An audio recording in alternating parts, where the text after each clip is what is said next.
So this is how you can search for a specific word on Google. Hey everyone, welcome to our guide for Google. Today you will learn how to search for any specific word that you want to. So go ahead and open your browser. I'm using Opera GX, but this basically uses the Google search bar. So just type in whatever you want. I'm just gonna say hello. And now we're going to try and find a specific word. How about the word the? So go to your keyboard and then press Ctrl and F.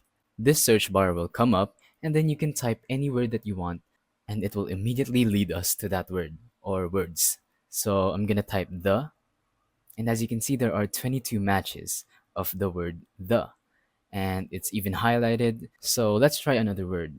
Maybe the word language. And there you go. I typed language and it highlighted the language word.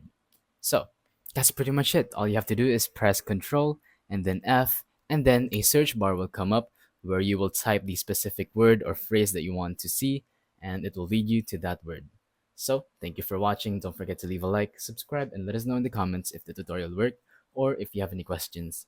Thank you and goodbye.